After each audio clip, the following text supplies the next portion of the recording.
Hello, and welcome back to another fun-filled episode of the Hammercast. I'm your host, Alex, the Hebrew Hammer Salkin, and joining me on today's episode is Master SFG Fabio Zonin, all the way from Italy. We've got a really good show for you. We talked a bit about his origin story, and in fact, he even mentions a story that he said he's never mentioned publicly before. So you're going to hear it here first. We also talk a little bit about training around injuries, the importance of moving better, and just a whole litany of other things. So I know you're really going to like the episode.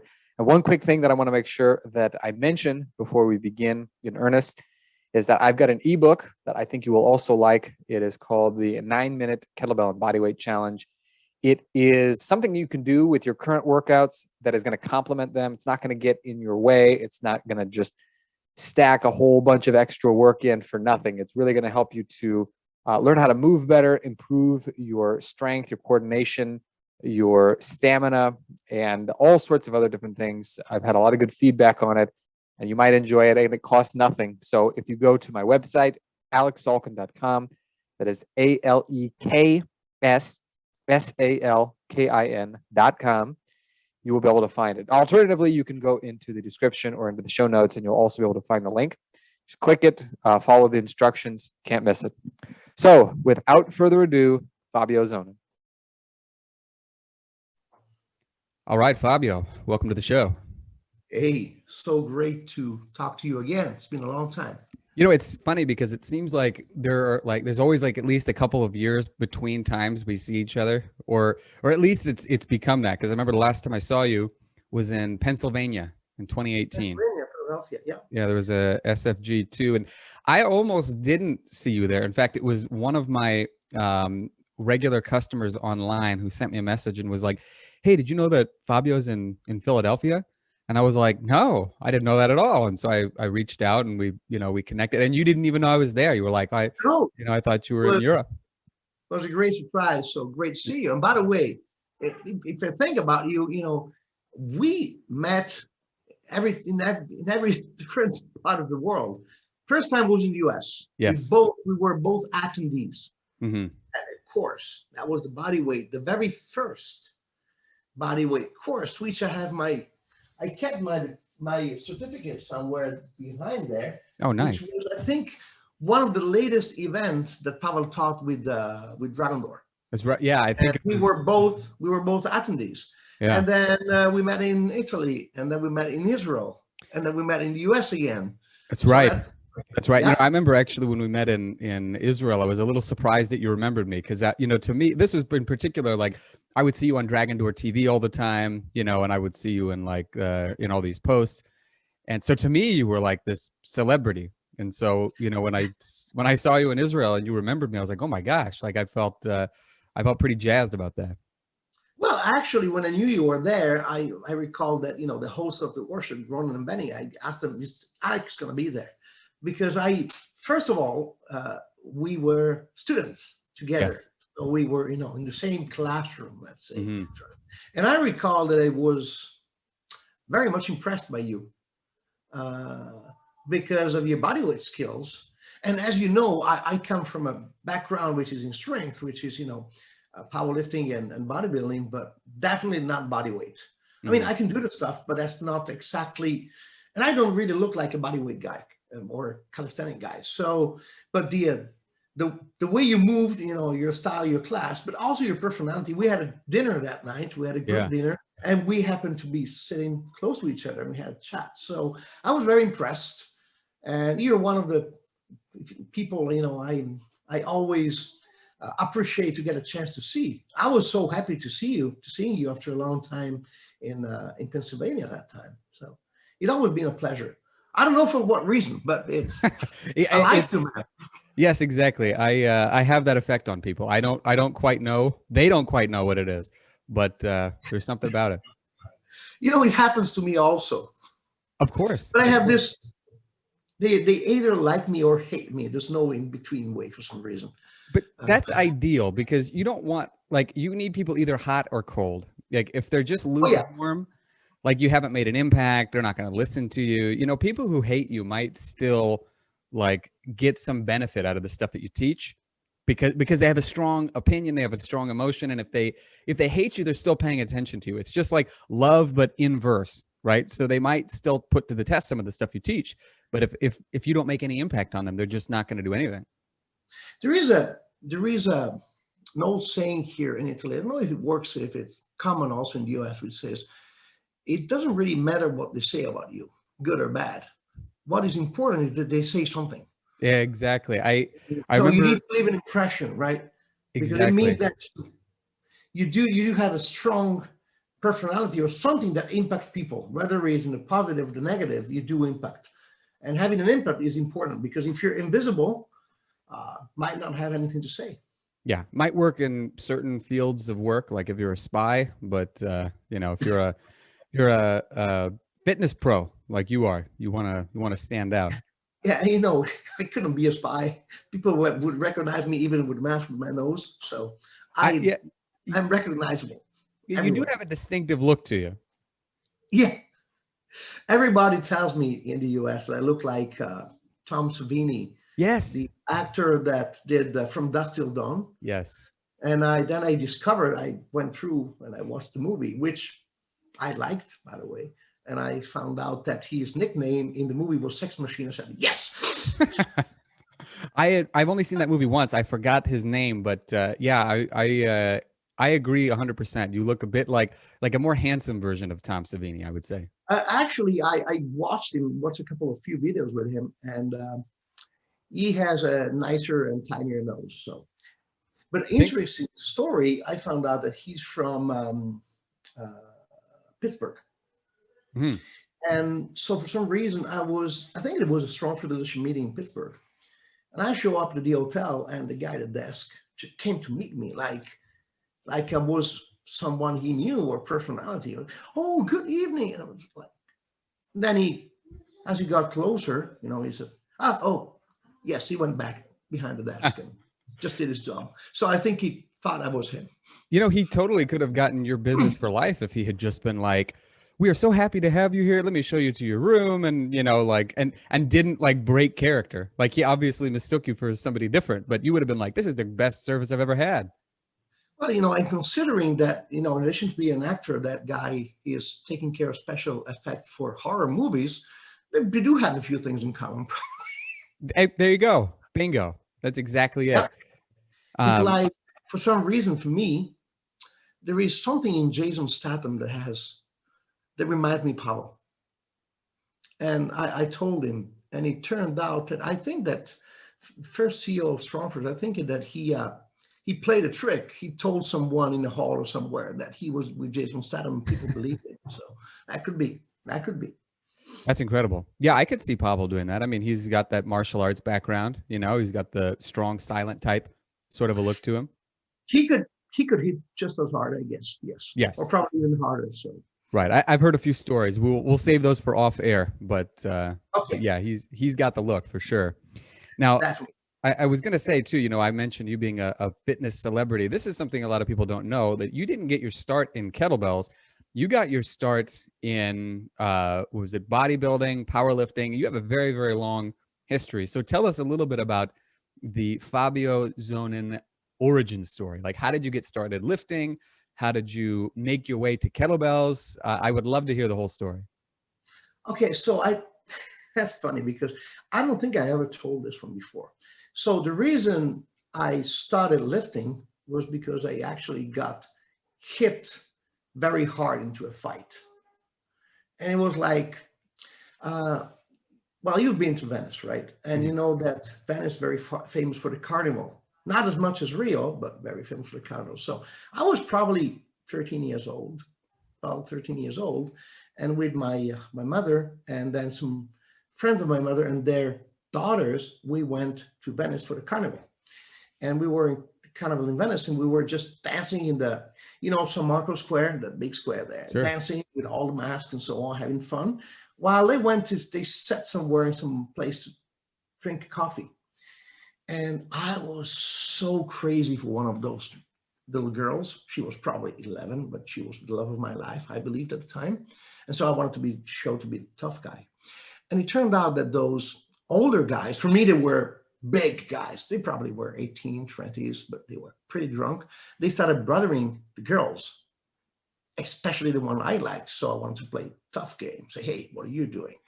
They just filled me with punches and kicks.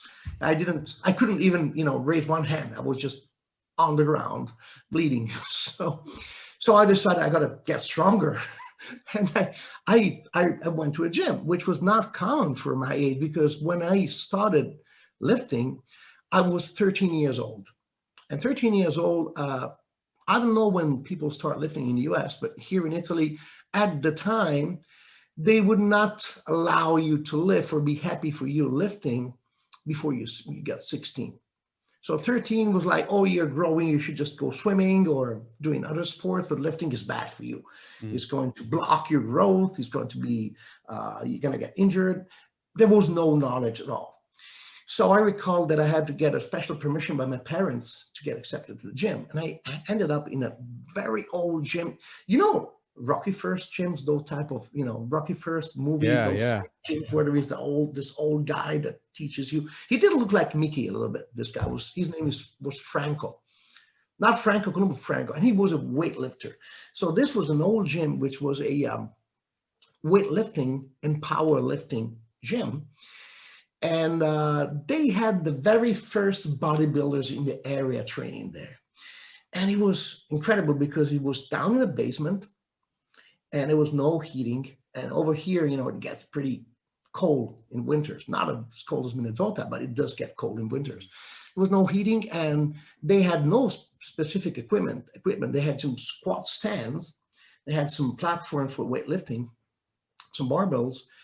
And they had the benches were in wood with no cushion on top of it. There were 2 benches.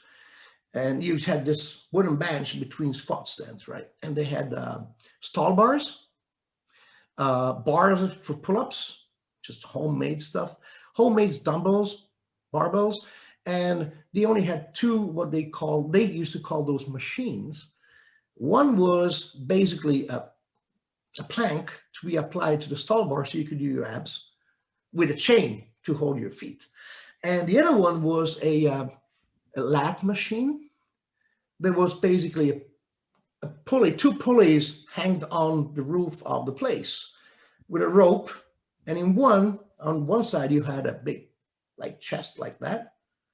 And on the other one, you had a bar.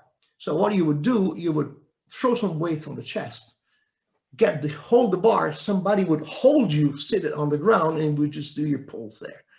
And it was a dishonor because when you did that, you couldn't do a pull-up yet. And this old coach, weightlifting coach, when he was incredible because he was already probably in his late 60s, and he was dressing pretty much like Mickey from Rocky the First. He had this black sweater and this cap here, and he would just walk around and be not nice with people, give orders. And every once in a while, he would just grip the bar and do one arm chin up per side. And that's all. So the first time I went there was no dressing rooms and nothing. There was no cleaning. So what he would do every Sunday, that here in Italy, people are crazy for soccer. So every Sunday, what he would do, and I discovered that because I just passed by one Sunday.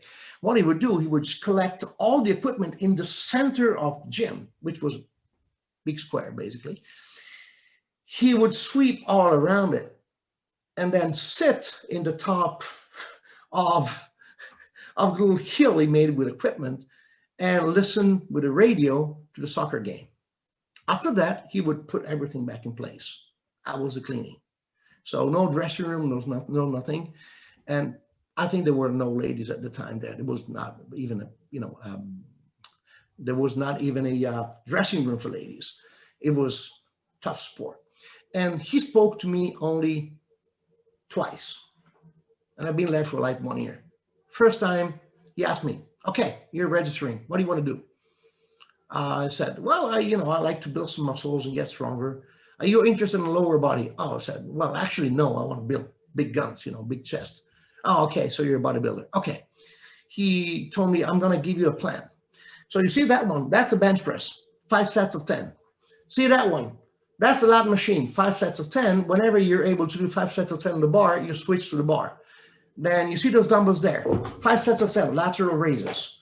Then 3 sets of 10 biceps, 3 sets of 10 triceps, which was with a cambered bar. And then he said, then you do abs there.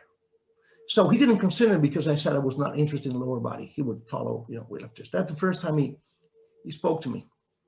The second time, since I always took care of myself, that's all I did, for months.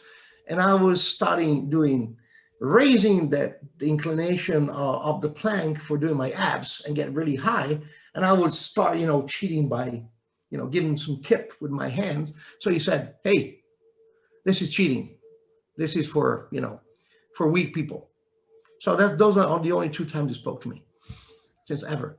Then, I started learning by, speaking with other people and with, and asking questions. And then I ended up in another gym, which was a weightlifting and wrestling, Greek-Roman wrestling gym. And there I was introduced to powerlifting. And I was probably 14 when I got there, 1 year later. And at 15, I did my first powerlifting meet. And there was no technique. It was interesting because we had no idea. And the coach, who was a weightlifting coach, because they had weightlifting, powerlifting, he wouldn't care too much about powerlifters. And I recall, but I would get ready for, would prepare me for competitions. And I had so many questions. I recall, coach, Luigi, what about the squat? Oh, you put the bar on your back, you squat down, come back up. Okay, but where should I place the bar in my shoulders? On your shoulders, squat down, come back up. Yeah, but how about the stance? How should I manage the stance? Or you put the bar on your shoulders, you squat back, you squat down, come back up. How did I do if I'm doing it right? And he goes, if you can come back up, it's right. If not, it's wrong. That was the technique cue, right? So I got injured. My back started, and my mother was so worried. So she came and spoke with the owners of the place, and turned out, okay, from now you're not doing powerlifting anymore. You're doing bodybuilding because it's safer.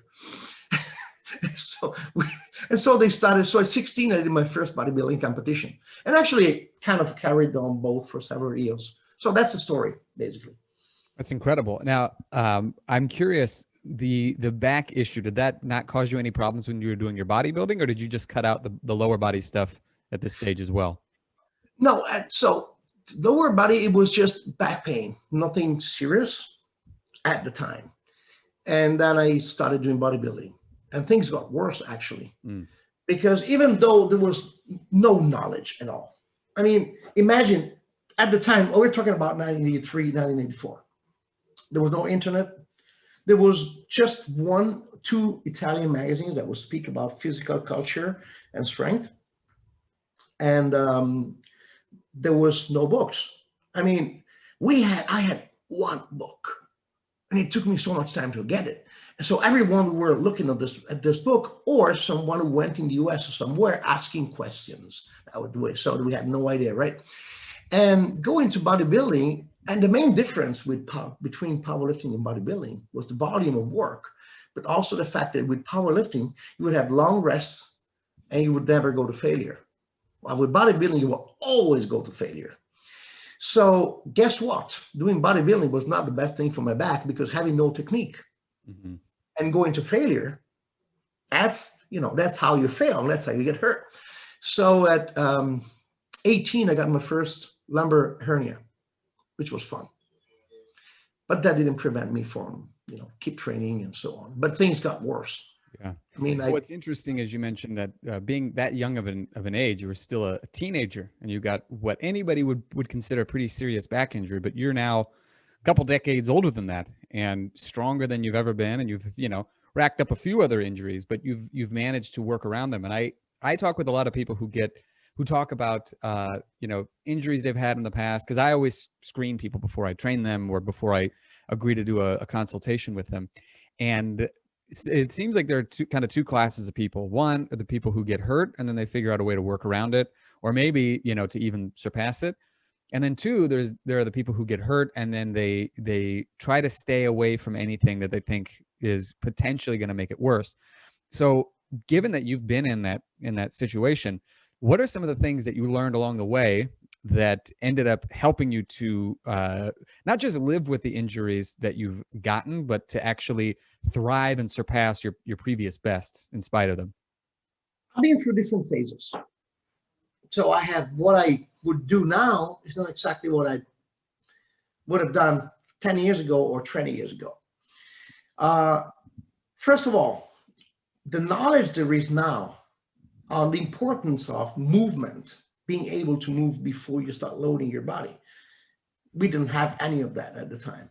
So that's the first difference.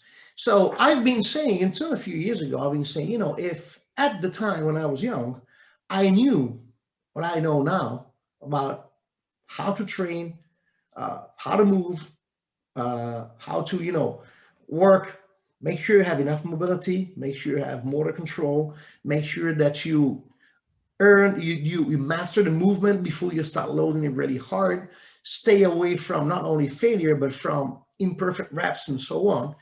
I would have done the numbers at the time. I would never have gotten injured.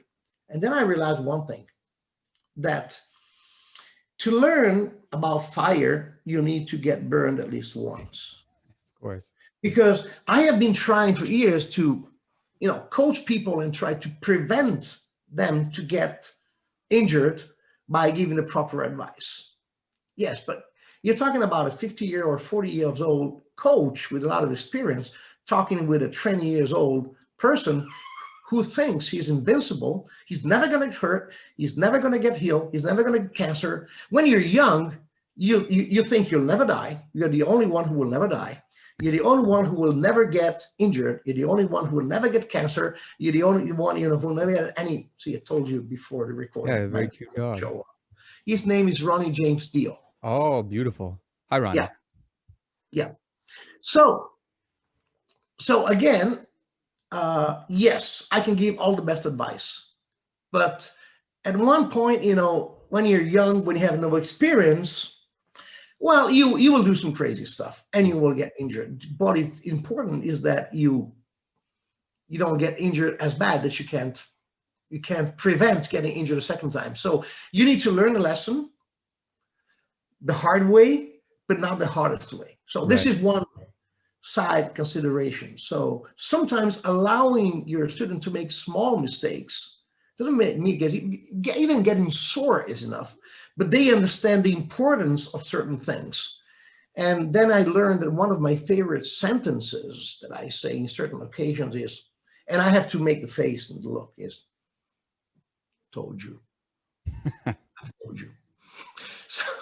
So this is the first consideration. The second is, at the time, now when you get injured, the advice was stop doing anything. Stay away from weights. Don't load your back. Don't do this. And I realized it doesn't really work. So along the times, and it took me some time before I started getting that advice because I needed to read from authors from the US. I think the first one I read about this was Mauro Di Pasquale, Canadian former powerlifter and doctor and nutritionist, genius in my opinion. And I read an article of his was talking about training around injury, which means, hey, if you injure your wrist, the rest of your body works. Just make sure that you don't do anything that is going to either make your wrist worse or is going to prevent your wrist from recovering. So you need to find a way around it. And unless you have a car accident, which you can't move even nothing except your index finger, there's always something you can do, you know. And sometimes that something is, you know, just thinking, visualizing the movement, or doing a movement exact with no load, or doing it with the opposite limb. And so, but total rest doesn't work. And again, I start with visualization. Sometimes, and it's happened yesterday. So yesterday I did some bench press, and I thought I did everything perfectly. And for some reason, I didn't, because I was sore last night and tonight. And I had a hard time finding a position to sleep and so on. But today I had to do heavy presses and I had to do heavy deadlifts. And well, if I was in pain, I wouldn't have trained my presses. I would have found something around it, possibly. But I know what happens when I'm in pain. My brain finds alternative way and messes up the movement. Mm-hmm. And it was interesting because I was in pain. And then I spent last night, and when I woke up at night to change position, and this morning before I started training, I would visualize my press and try to think about my proper shoulder mechanic. When I'm in pain in my shoulder, instead of having the proper scapular rotation and mechanics, I tend to shrug my shoulder a little bit and I tend to open it, so something changes, right? And I kept visualizing the proper mechanics, right? And then I started doing, while I was having breakfast, some shadow presses with no weight, very slowly, and thinking, okay, my scapula's here, here's what my humerus is doing, and so on. Guess what? So I started my training session, and I just give one rep with probably 12 kilo belt. No pain, good mechanic. So I went on, and I ended up doing doubles with 48 kilos with no pain, and I have no more shoulder pain now. So again, it was not an injury. It was just being sore, something wrong. But so first thing you need to do is visualize the movement. And when I got, for instance, surgery here on my left shoulder, third thing I did for months before I could actually move it was visualize all the possible movements of the shoulder. And visualize doing it with the good arm, while this other one was in a, what is it called, sling? Yeah, sling. Like in the sling. And I would visualize my left arm copying the right one. So that was step number one. And it took me 4 months before I was allowed to do an abduction. And I did it in a pool with foam, so it was completely passive. And the first time after months, I found my shoulder at the same level of the other. I recall that I cried because it was incredible. I spent months with my arm here. It was really tough. And so visualization, and then I started working with the other arm and loading it, which need to be careful because I had a tendon, the supraspinatus tendon was reattached through a screw, so you cannot, that you generate tension on the opposite limb. So I had to be very careful in not generating too much tension on this side, even if I'm working on this one. So with lightweight first, and every time I was working, after that, I would think about doing the set with the other arm and visualize the movement. And then, started moving again. The general rules was do not do anything that puts you in pain nor discomfort.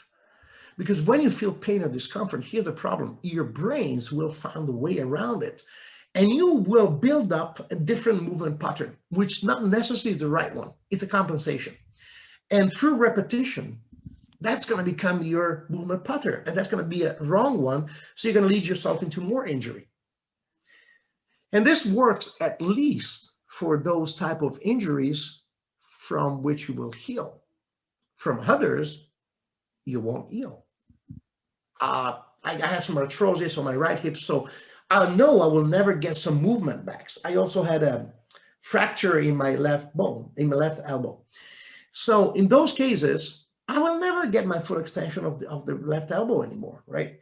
And I will never get that degree of abduction and external rotation of my right hip. In that case, the purpose was learn a different movement pattern for my squats and my deadlift, which does not bother my hip. So the process was the opposite, was regrooving from zero. So like learning the movement for the very first time. Imagine weightlifters. I take weightlifters as a great example. Weightlifter, the real ones, not those who, years ago, if you see I have some CrossFit certificates there, I went to CrossFit Olympic certification. And I worked 2 days with a PVC pipe and probably touched the empty bar a couple of times, but I got a certificate, CrossFit Olympic, which I can say the coach was Mike Bergener. Awesome coach, incredible, beautiful, beautiful weekend. I would rate it 5 stars for the weekend. But I don't feel I could be a Olympic lifting coach only because of that, right? But what weightlifters do, and especially in Asian countries like in China and so on, they spend, especially kids, they spend months and so much volume, so much time in doing the skill with no weight because they are patterning, right? So you got to have the courage to step back, deload, strip your bar completely, and create a new movement pattern that works for you. Because, and this is the other thing, if you get injured, might be for 2 reasons. Either something happened or you did something wrong. Mm-hmm. And you repeated something wrong for a long time. Because the 2 types of injuries are injury, which is something happens. You get distracted, you do a big mistake, or the bar is not loaded evenly, or your partner does not follow you, or you have an accident, or whatever. Or if you're playing American football, somebody hits you. You can do nothing about those. But the others, if you get injured because of overuse, there was something wrong in that movement. There was something that over time created a chronic injury. So you need to regroup completely. You need to think, okay, what did I do wrong?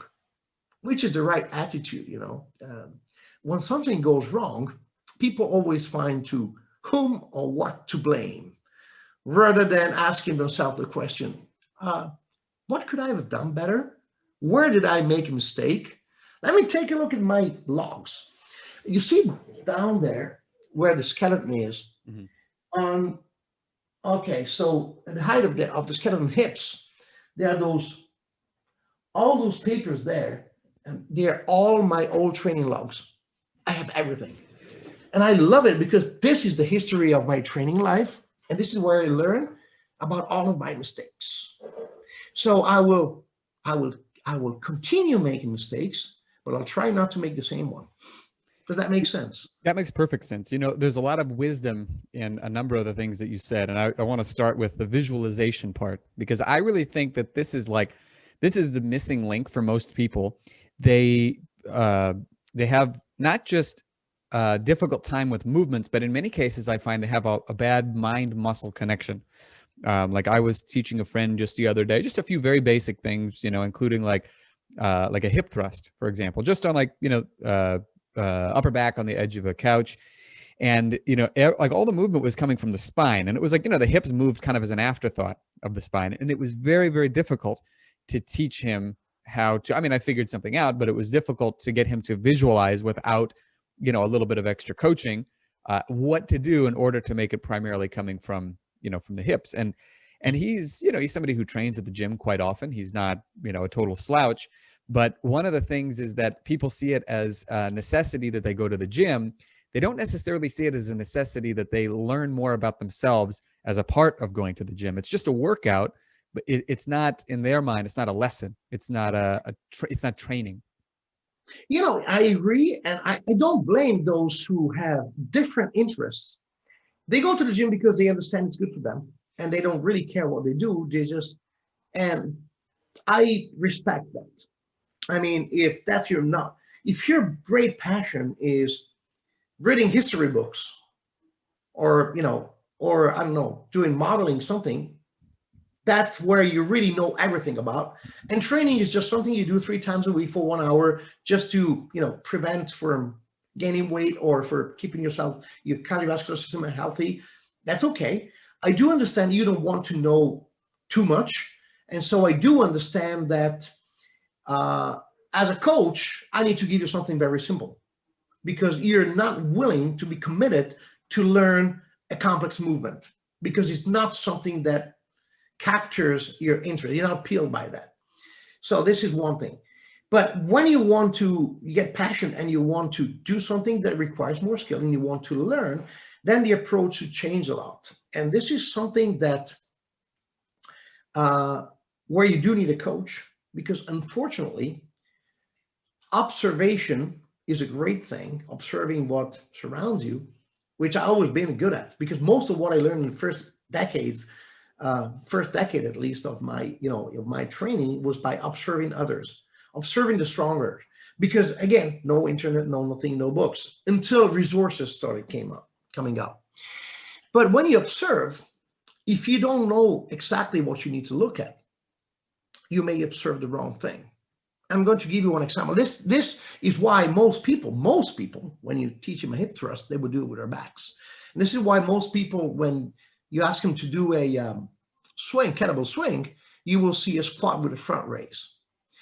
And I've been dealing with that when I was coaching bodybuilding.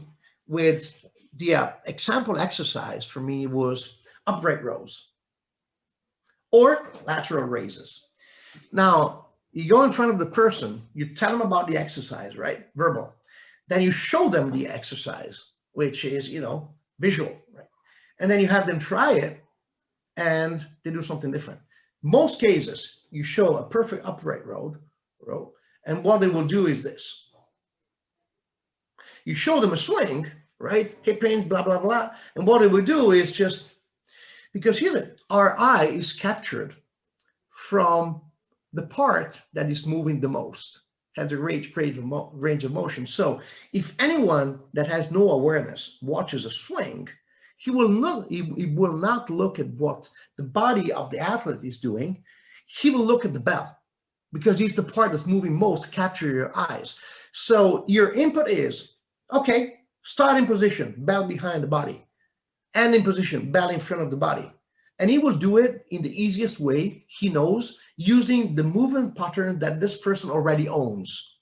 So if this person does not own a proper hinge, they will do a lateral raises, because this type of movement is something we do every day. Mm-hmm. While hip hinge, not that much, unless you are, you have some background in sports. So as a coach, you need to find a way to bring the attention of your student to what you want them to see. So I give you an example, upright rows, because it works on screen, right? If I tell you, this is upright rows, I said, this is upright rows, and I look to my elbows, the person will look at where I'm looking at. So I'm bringing the attention of the person to my elbow. So he will look at my elbow. That was going to work. So that's one thing, one strategy. The second thing for more advanced athletes, and this involves visualization, you know how I trick with them, which works? When sometimes, okay, I show them a movement, I give them some corrections, and before they think, okay, I'm going to show it then. Okay, before you do it, tell me about the movement. Tell me what you're going to do. Describe all the sequence you're going to perform from the setup. Describe all the parts of your body that are going to move in what sequence. And if they have no idea, they're going to mess it up then. So, but telling you this forces them to visualize it first. And I learned that from a friend of mine. He's a mental coach. And we did some experiments for psyching up for a PR. And one of the things we've been working a lot on was visualization. And it's interesting because if you're able to visualize what you do and do it several times, you'll create that type of automatism. I don't know if it works in English, make it automatic. You kind of really, you are able to do all the sequence, which includes walking to the bar or the bell or whatever that is, without thinking about it. It becomes a ritual, something so mechanical that you don't have to think about it, which is a great thing. So I like this. Something I preach a lot is, okay, I need to go back to explain this. One experiment I love to do, sometimes when I teach workshop, I think we did it in Israel. You get a light bar, very light, like, 2 5s, 10-pound plates in the US, because you guys use pounds. In Israel, we use kilos, I recall. Of course. So you got a very light bar, and you tell the audience, you get 5-6 people, okay, show me a deadlift, just deadlift it. Even someone who never did a deadlift, and you watch what they're doing. and then you load 250 kilo of the bar, and you know that no one in the audience is going to be able to even move it from off the ground. You say, okay, deadlift. And I can't do it. Just try, do an attempt. You know, it's safe. Bar's not going to move. They're not going to get hurt. And it's interesting what you see, because if it's light, the approach to the bar is easy. They don't care. They just go there and lift it. And they do all mistakes, potential possible mistakes. But when it's heavy and they're scared of it, they will start thinking, where should I put my feet? Where should I put my knees? Where should my hand? They start wedging, they start doing things, which is what we teach them to do. So they respect the heavy weight, but they do not respect the lightweight. And this is where I get, so I'm connecting back to where I interrupted, which is think of every single step you do while the weight is super light and you have full control. This will allow you to avoid thinking when it's time to lift heavy, because you already know what to do. You don't think about it. So if when the weight is really light, so you know that you will not miss the lift because you spend too much time in focusing or in setting up or in, you know, it won't slow you down. You know you can do it, you know it's safe, and you can experiment, you can think, you can feel how is the pressure on my feet, where exactly is the bar compared to my feet, where are my hands on the bar, where is my back, where are my hips, where are my shoulders, where you think about all those things. And then you start finding your perfect groove, right? Your perfect setup. And you start practicing that over and over and over. Every time the same. When it's heavy, you just go there and lift it. That's the only time in which you should not think about what you're doing, because you should know exactly what you should do, right? Mm-hmm. So that's a great strategy to make good numbers and avoid getting injured. Most people start thinking when it's heavy because they're afraid. Yeah, that's a really, really intelligent way of looking at it, because, you know, I think the thing that people have a hard time with is accepting the fact that most of their practice needs to be done medium or light. I mean, you can still get a good challenge from that, but people think, like, you know, again, I mentioned my friend, you know, he had the idea that he's got to work out hard every time he goes into the gym, and it's not because, you know, he's a fool or anything like that. It's just that's kind of the mentality that most people have who are doing it recreationally, is that it's got to be hard every single time. We've been taught that way. I've been taught that way, you know? Yeah. And the ironic thing is you actually don't get very strong if you go hard all the time. Like your body can't recover as well. You, in most cases, are going to find that your performance tops out very quickly, and then you just can't repeat your performances. So it's almost counterintuitive to do lighter weights for more reps. I mean, and we're not talking, you know, like doing a bunch of sets of 20, but rather maybe around like 50 to 80% of what you could do in a given effort, and giving it plenty of rest and really focusing on how your body moves. Like, I think that your revelation about the importance of movement and the connection between that and strength training is, I mean, if I could teach people only one thing, it would be that. Like, you have to be able to move well if you want to be able to perform well. Exactly.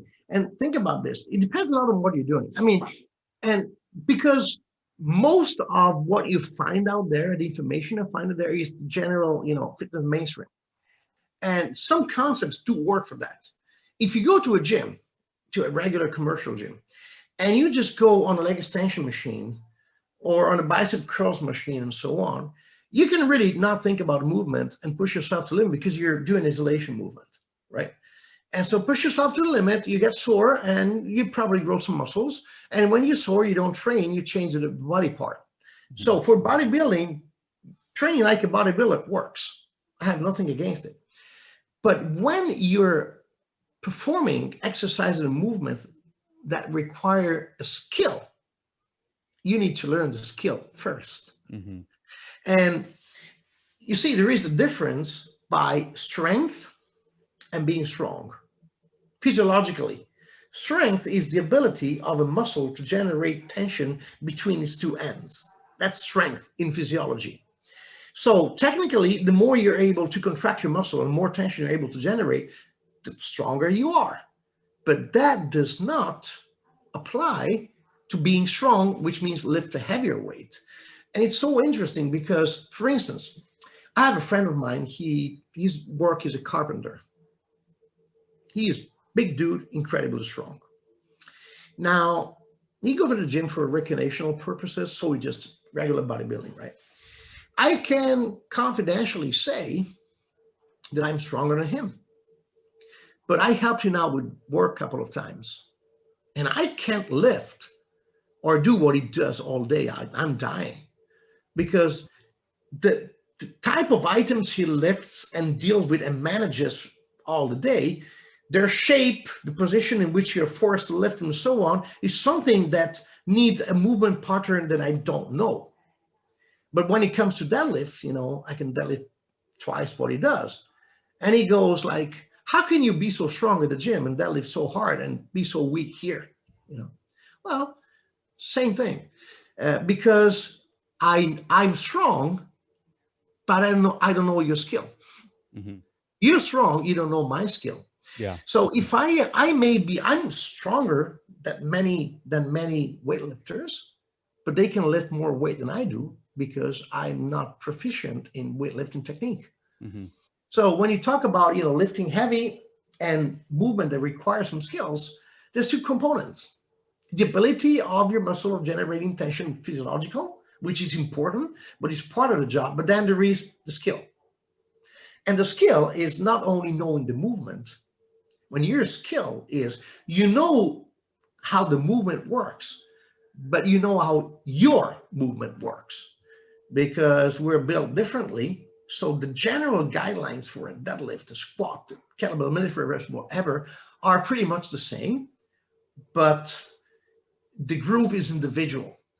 It's individual because it's built from you. This is you being skilled. But if we were able, you know, to exchange your brains, and I get in your body and you get in mine, I wish for you to never do so. But if we could do that, and I would try to deadlift, you know, with the groove I know with your body, it probably wouldn't work. And if you try to do the amazing stuff you do in body weight using my body, you would have to change something. It wouldn't work. It doesn't matter how. It doesn't matter. It's not only about strength, and not only about knowing the mechanic of the movement, is adapting the mechanic to your own body structure and also to your points of strength and weaknesses, which is something that also changes through time, because when you get injured, from some injuries, you recover 100%. For some, you never recover. So you need to work around it. For instance, I was pretty strong in pressing in the strong first system. And I thought I could never be strong at pressing because back in 96, I have a cervical hernia. Very bad one. And it impacted my right side. So I lost part of my right pec, never got it back. I mean, I used to do bench with probably 170 kilos, easy. And I'd never be able to replicate that because my right pec is weaker and smaller than the right one. And I lost a part of my lat. If you see me without a shirt from the back, you'll see that in my right lat, there is a hole. I never got it back. It's denerved, right? Died. And same for the tricep.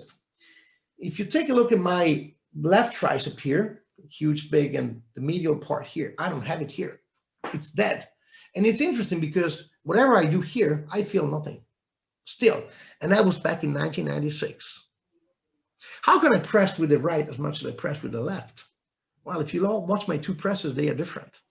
I found a way to optimize my groove on the right using the muscles that I have that are strong in place of those which I lost, right? And so the left is different because I have different points of strength and weaknesses. And that's it about, you know, working around and personalize your groove according to what you have.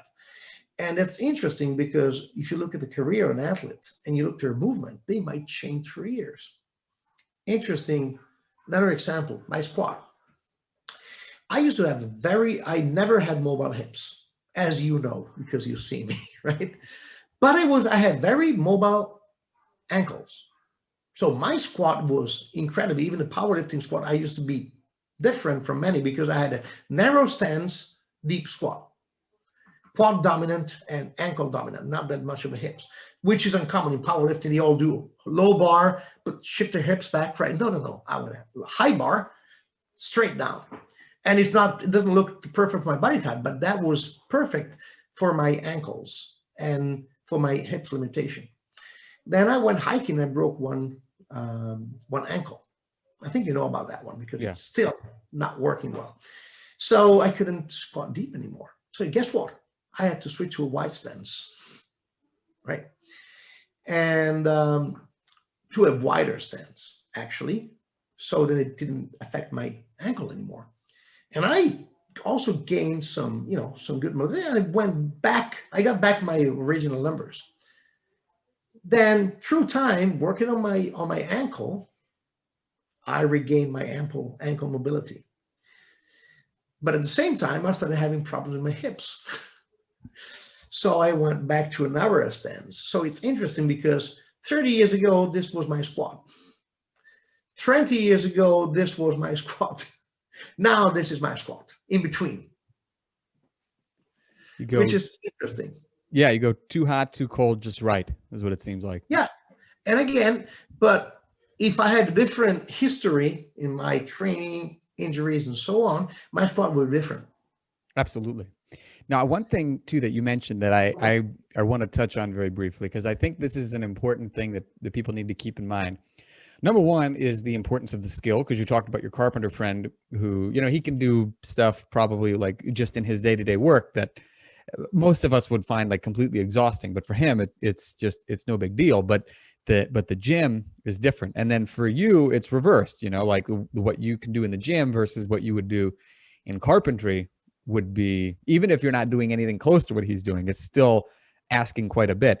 And so my experience has been that there's kind of like a nice happy medium between the kind of training that we would do in a training session with kettlebells, body weight, barbells, whatever it may be, and then your ability to apply it to the outside world. And then eventually you get to a point of diminishing returns where maybe you can now press a heavier bell, but it hasn't necessarily done anything for your basketball, right? Or you can swing heavier, but you can't necessarily run any faster. So when you are training people who want to engage in other activities, what are some of the limits you will put on their, let's say, their gym training in order to help make sure that they are getting what they need without taking away from their time and energy that they can spend on their skill? It depends on the phase, off season, in season, and so on. But that's such an interesting question because here's what I love this quote. I don't recall who's coming from, but you may do be able to do many things poorly, few things well, but you may be the best at one thing. No, that's the idea. So if, for instance, I'm realizing that I've been focusing back on barbell lately, and this took a lot of skill away from my body weight skills and other stuff, because the more specific you get in one thing, the more you do something else, right? So if I train a powerlifter or a bodybuilder, I know what I need to do. But if I train someone that plays a sport, which is not my area of expertise, I need to work really well with a sports coach, right? And what I try to give for athletes, the idea is the minimal effective dose. So, and the experience, one great experience was, you've seen Pavel's book, The Quick and the Dead. Mm-hmm. Have you seen the girl on the cover? Yes, I have. The boxer. The boxer. She came to me. She's a friend of mine. And everything started with that, because Pavel started experimenting all this type of training. We started with her, basically, and several others, but she was the one that allowed us to finalize the protocol. And it was interesting because the approach was not what else she can do, it was what is not necessary, what can we take away? Because when she came to me at the time, she showed me her GPP program, right? And that was like, remember the movie Never Back Down? Yeah.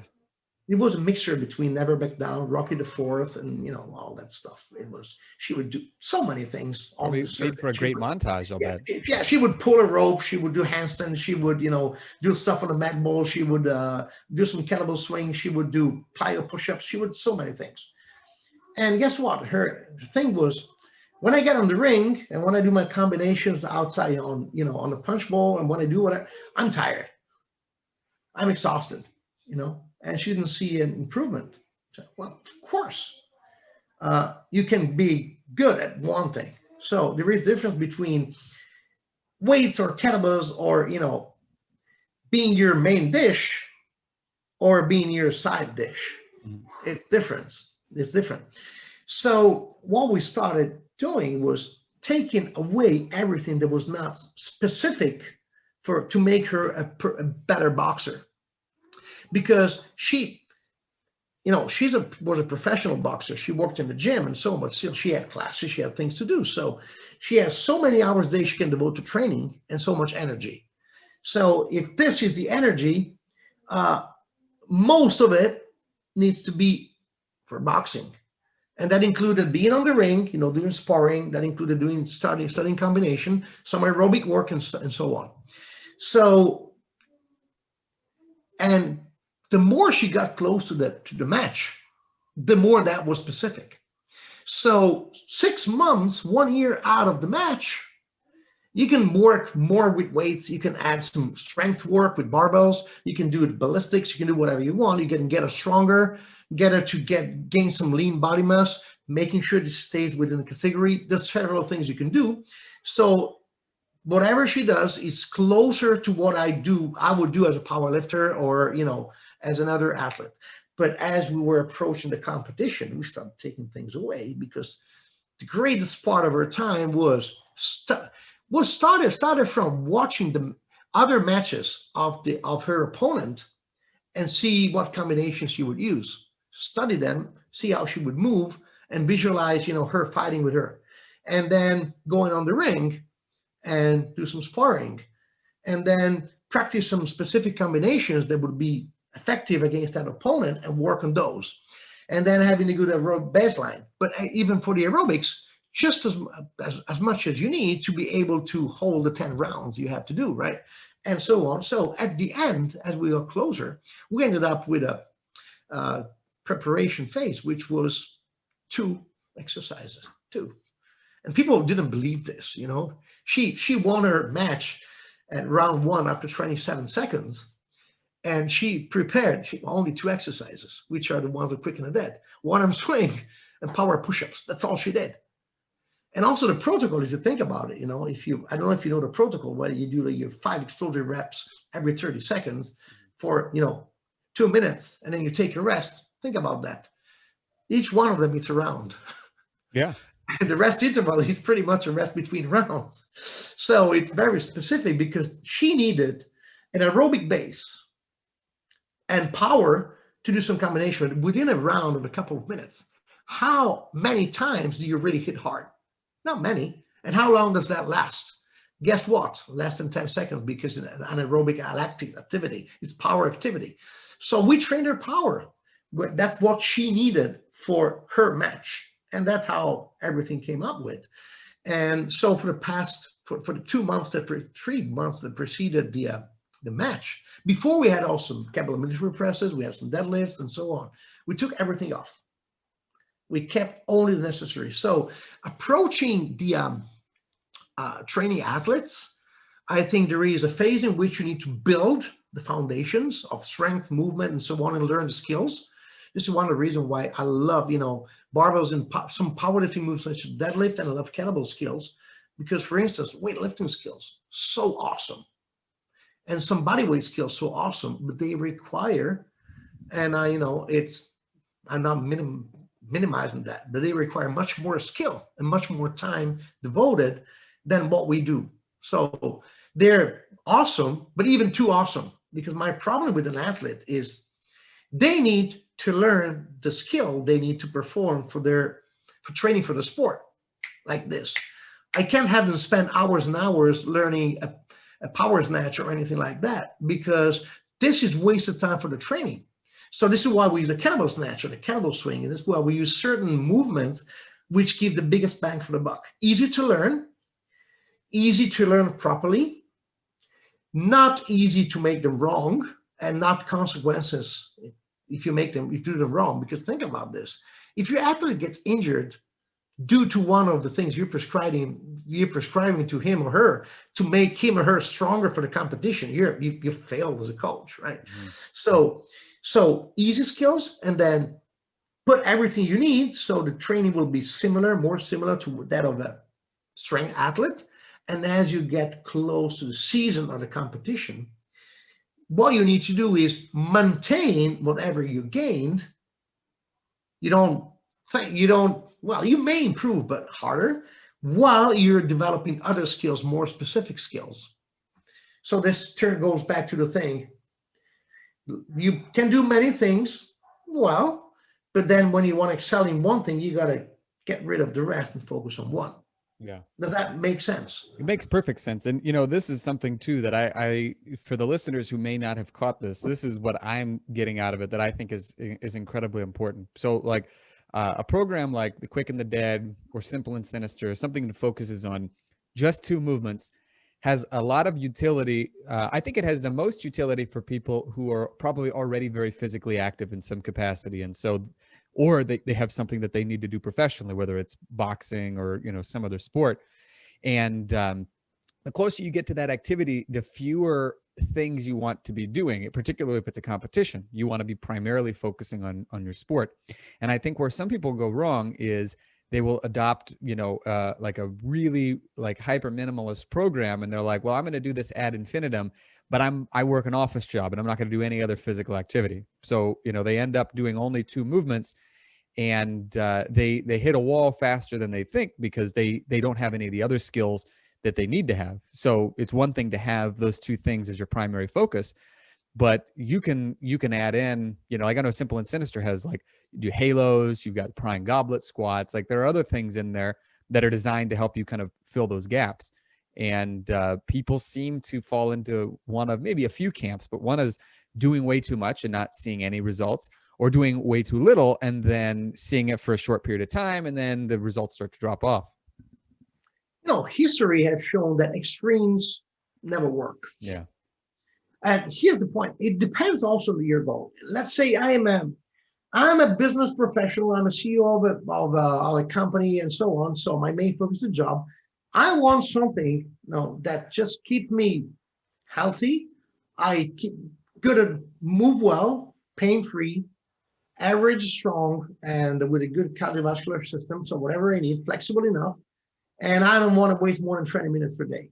Well, Simple and Sinister, you can keep doing that. Or alternate Simple and Sinister under a similar plan, minimalist. That's okay, because this is the importance you give to your physical activity in your overall life, right? Because you got other things to do. Good. But if you aim to do other things, for instance, I do Simple and Sinister. I love it, but I don't do it all the time. And it's interesting because I sometimes, like I just came through 4 months in which I trained 6 movement partners at the same time with total of 12 exercises, which is huge for me. And there are some times in which I only train 2 or 3. It depends on on the phase I'm in and what I want to do, but doing too much is not sustainable over time and doesn't lead you to excel in one thing. You just stay average. But sometimes you need it also to create some balance in your body and so on. And also for variety, also for fun. That's several reasons. But doing too little, doing too narrow focus, you don't get ready for it. There are not so many movements, if they are, that give you enough alone. Probably except for the get up. Right. Get up has it almost all in it, right? But so I agree that you should be 2 focuses. Get rid of the unnecessary, but make sure that the necessary is enough. Yeah. And you may use block training to work around that. You've been a minimalist if this is your time and your willingness to devote, your efforts in something. But for instance, you may train different blocks with different movements and so on, and still stay minimalist. Absolutely. Yeah, I think that's a very good approach to it, because it's a smarter way of approaching minimalism. And for those who are listening who are not sure what block training is, it's basically you do 2 weeks of training with a given focus, and then 2 weeks of another focus. And so Pavel talks about this in Return of the Kettlebell. And you'd have 1 week of slow grinding movements like presses, squats, things like that.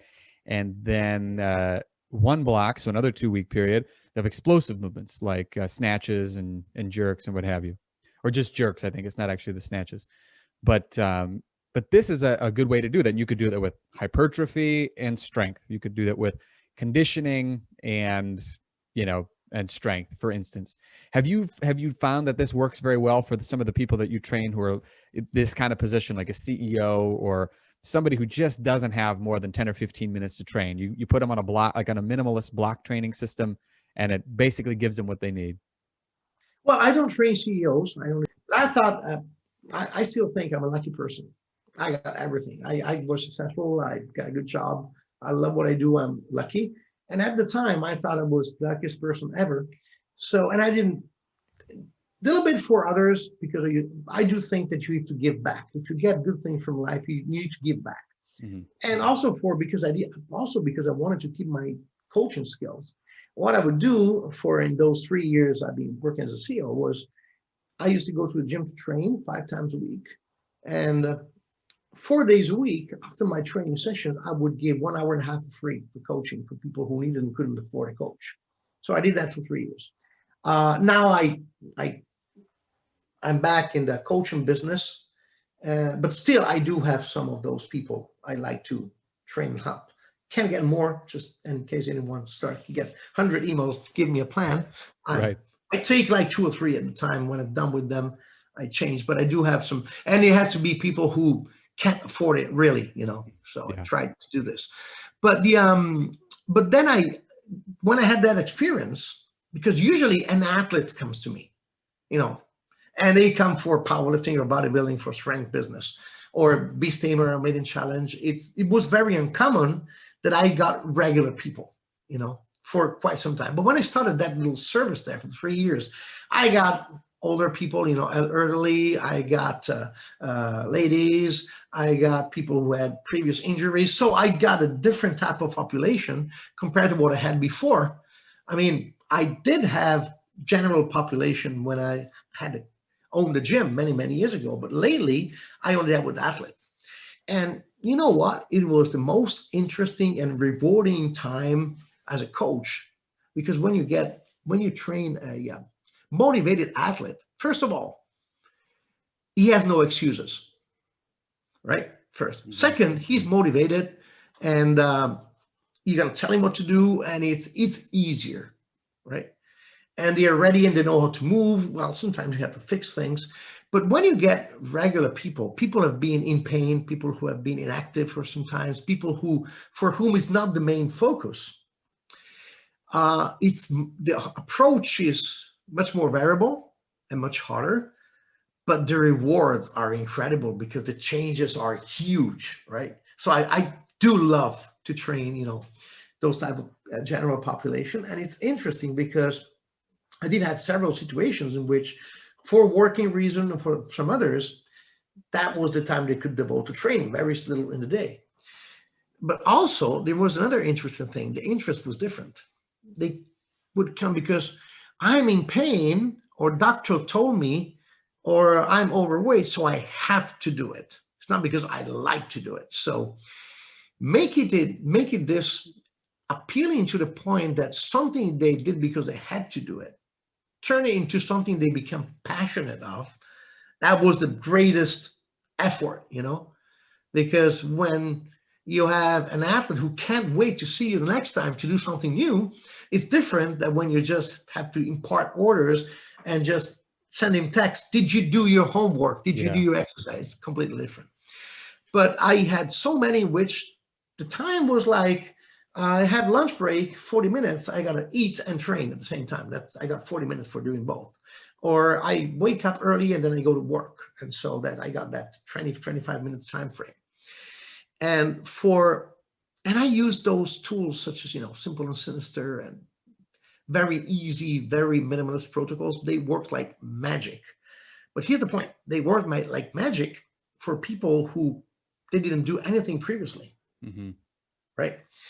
And they were pretty unspecific, because I realized I want to lose weight, Simple and Sinister. I want to move better, Simple and Sinister. Well, I'm just saying Simple and Sinister, but it could be, some of, because whatever was the goal, a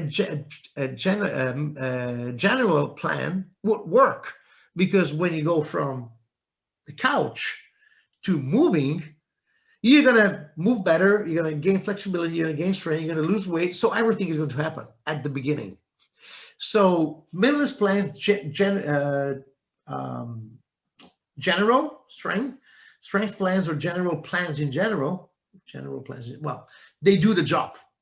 The problem is that when you need to go a step further, then you need to start being specific to a goal. So the first months are pretty easy, and it's just understanding where to start. I mean, I had a lady I coached a couple of years ago. It took me, it was 1 month probably only OS stuff before, because she was so much in pain. Before we could start, so it was just basically breathing, neck knots, and that stuff, before she could ever deadlift a kettlebell. And so it's just the time that may stretch, but for those type of, of people, minimalist works like magic, because then they keep it. And some of them at one point say, I love this. I feel so better. I feel like, and I want more. It is interesting, because people who are not healthy are not aware they were not healthy until they get healthy. It means that you are in that set point there in which you feel, I'm good, I'm healthy. And from the outside, people like you may say, how can you say you're healthy? Your color is yellow, and you're overweight, your posture is terrible, and you say you're healthy and you feel good. And the only reason why you feel good, because you don't know what it means to feel better. But when they feel better, they say, you know what? I was feeling so bad before. But yes, you didn't realize, because that was your zero, your normality, right? Your average. So that's interesting. Yeah, they confuse normal with good, meaning I'm not sick right now, so I'm healthy. And it doesn't quite work like that. There's this like in-between state that I think most people exist in, where they're not quite sick, but they're also not healthy. And then you can't see where you are. You can only see where you've been, really. So people have to go in one direction or another to see, what their true status was. And if you were able to get them to move even a little bit in the right direction, they'll start to see that they need to keep moving in that direction. Yeah, and here's the point. You move well and you're healthy when you're young. But the process of getting getting worse, in your movement capacity, how do you say, what's the opposite of healthy? Sick. Sick. I wouldn't say sick, but unhealthy. Sure, unhealthy. There you go. So slow, that you don't realize it. It's like the progressive overload in the opposite direction. Regressive underload. Regressive underload, yeah. And you end up being like that, and you say, hey, keep it straight back. I'm straight. Yeah. And so, because they don't know what straight means anymore. And sometimes I think, maybe I think I'm healthy, and I'm healthy, and I'm not. Because I have this conversation with myself like daily. I'm feeling pretty good. I feel pretty strong. Then I'm like, but am I really? Like, am I lacking somewhere? You have to have that self-awareness, Yeah. And it's interesting, because that happens with nutrition also. When I started, changing my nutritional style, I thought I was feeling great. And then I realized that, oh my God, how much better I feel now. If I knew that before, I was not feeling good at all. But at the time, I didn't have that awareness. And again, if you never tasted, if you never tasted Coca-Cola, right? And you don't know the taste, you don't know if you like it or not. So if you taste it first, oh, that's the best drink I ever had in my life, until you taste something else. You have no idea if you haven't tasted it. So if you haven't tasted being healthy and being strong, and you don't know what it's all about. Exactly. Very well said. Now, before we wrap up here, there are a couple of other interesting things about you that I think people should know. Like, you were a great singer. I've been to a couple of the Strong First events in Italy, and I think there was a band that came in. This was I think the level 1, perhaps, back in 2014 in Vicenza, and you sang some Man-O-War songs. Stuff. Yeah. And it was awesome. When did you get into metal? Because you've been in it basically for like your whole life, right? Oh, yes. So came together with lifting weights. Some friends of mine had a band, heavy metal band. And they asked me to find for the lyrics, not as a singer. So the idea, their singer did not speak English.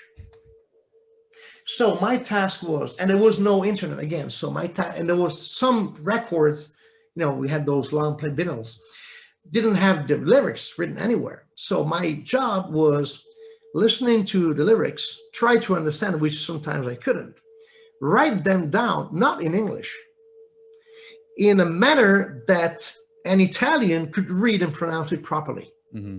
So that's how I started. And that was probably 1984, something like that. And so that was my job. And so I was hanging out with those guys and listening to them playing and so on, until we have two military bases from the US in my town.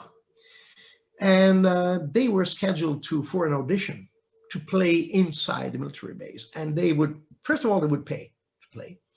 But second, singer needed to speak English. I mean, you need to speak with folks, and also pronounce it is one thing, but do it properly. So they said, how about you sing? I said, I never sang before. Well, so they threw me under the bus. So I had, I think, 3 songs to learn. And one was Hallowed Be Thy Name by Iron Maiden, Still Loving You, Scorpions, so very old stuff. And one was our own, the band's song written by the band, which was Nightmares. That was the song. And the name of the band was Nightmares, and they were really nightmares. And I had to rearrange the lyrics because the English was terrible there. So I went there and it went well. The problem was I practiced so much, I showed up at the concert with no voice. But somehow it went decently. So I started playing on a regular basis, and that was a passion for many, many years. Never aimed to become, famous, or we just worked cover bands. We would go around clubs and play and so on. Then, I started working during weekends for the Italian Federation of Fitness first, then for the RKC, then for Strong First. I had to give up that, but it still stayed in my passion. So we have a band which is called, we might change the name now, it's called the Pure Power Band. Mm-hmm. Because Pure Power was the company we used to host Strong First events in Italy, which is not a real band. And they're all friends from secondary and high school that used to play in different bands. What we do is we meet there and we completely improvise. And sometimes we play like 2 hours in a row. We do a couple of times a year with some concerts there, and we have no idea. So, because everyone knows, I know all the lyrics, they know all the songs with the guitar parts, the drums part, and so on. Well, it's interesting. You remember Dave Whitley, Iron Tamer, mm-hmm. Right? So he was in Italy once, twice. We went to see some friends of mine who had a band. They were playing. It was an AC/DC cover band, and also Pavel was with us. And my friends saw me in the public. And they went like, hey, come up, sing a song, in front of all the people. And I said, okay, but he's coming with me. So Tamer and I went upstage and we played Sing City by AC/DC. We called it Swing City that time because we just ended the show. And Pavel was watching us. We improvised that song. And so another time we did another event. And at the end, we decided to play for a couple of hours. And Tamer played the guitar together with the rest. And we got so drunk. We got so drunk. Everybody got so drunk to the point that the following day, Tamer was leaving, going back to the US. And I took he and his wife and Mandy to the airport. And we were still drunk the day after. And he goes, did we play War Pigs by Black Sabbath yesterday? I said, yes, we did. He said, I don't know the music of that one. Well, I said, I don't know the lyrics, but we played it. We don't know how, but we played it. He didn't know the notes with the guitar, didn't know the lyrics. We played it. There's got to be a recording of that out there somewhere. And if there's a listener who has that, I would love if you would share that with me. I will send that to Fabio, and we will let him know what his true talent is. Being able to sing songs whose lyrics he does not know with a guy who plays the music. The reason, yeah, but there is a secret there. Skill. It's called beer. Ooh, the magic elixir. Okay. Yeah, beer and wine mixed together. That, here we say that people who are fancy for good wines, no worries. After glass number 4, any type of wine will be good for you. So perfect. That's it. By if the Ozzy way, Osbourne could sing, we could play and sing. That's right? That's a very good point. Yeah, I can't think of a better argument than that. If Ozzy can do it, why not you? And as you know, I do sing Manowar, one of my favorite bands, but I'm a Nanowar fan. That's right. Nanowar of Steel. For the folks who are listening to this, I did an interview with the bassist for Nanowar of Steel, is a good friend of mine, Eduardo Carlesi from Rome.